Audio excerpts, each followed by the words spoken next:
Chapter 5. Cosette after the letter by Victor Hugo from the book Les Misérables. As Cosette read, she gradually fell into thought. At the very moment when she raised her eyes from the last line of the notebook, the handsome officer passed triumphantly in front of the gate. It was his hour. Cosette thought him hideous. She resumed her contemplation of the book. It was written in the most charming of chirography, thought Cosette, in the same hand but with divers inks, sometimes very black, again whitish, as when ink has been added to the inkstand, and consequently on different days. It was then a mind which had unfolded itself there, sigh by sigh, irregularly, without order, without choice, without object, haphazard. Cosette had never read anything like it. This manuscript, in which she already perceived more light than obscurity, produced upon her the effect of a half-open sanctuary. Each one of these mysterious lines shone before her eyes and inundated her heart with a strange radiance. The education which she had received had always talked to her of the soul, and never of love, very much as one might talk of the firebrand and not of the flame. This manuscript of 15 pages suddenly and sweetly revealed to her all of love, sorrow, destiny, life, eternity, the beginning, the end. It was as if a hand had opened and suddenly flung upon her a handful of rays of light. In these few lines she felt a passionate, ardent, generous, honest nature, a sacred will, an immense sorrow, and an immense despair, a suffering heart, an ecstasy fully expanded. What was this manuscript? A letter. A letter without name, without address, without date, without signature, pressing and disinterested, an enigma composed of truths, a message of love made to be brought by an angel and read by a virgin, an appointment made beyond the bounds of earth, the love letter of a phantom to a shade. It was an absent one, tranquil and dejected, who seemed ready to take refuge in death, and who sent to the absent love, his lady, the secret of fate, the key of life, love. This had been written with one foot in the grave and one finger in heaven. These lines, which had fallen one by one on the paper, were what might be called drops of soul. Now from whom could these pages come? Who could have penned them? Cosette did not hesitate a moment. One man only. Hail!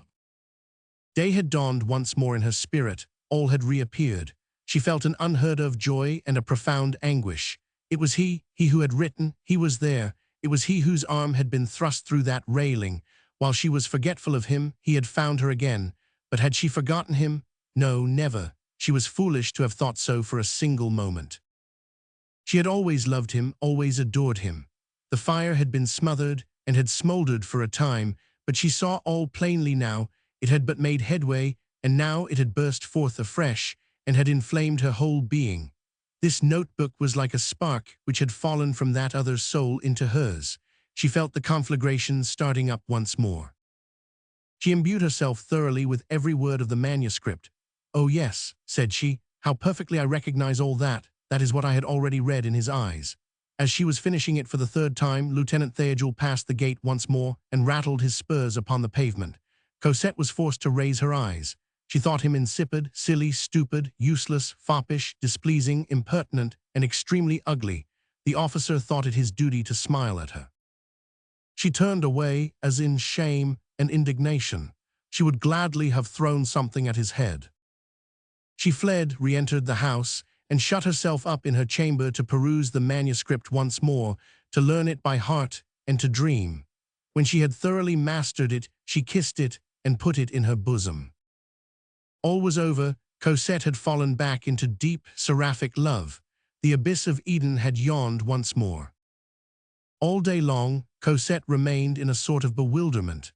She scarcely thought. Her ideas were in the state of a tangled skein in her brain.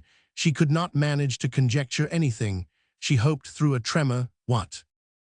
Vague things. She dared make herself no promises, and she did not wish to refuse herself anything.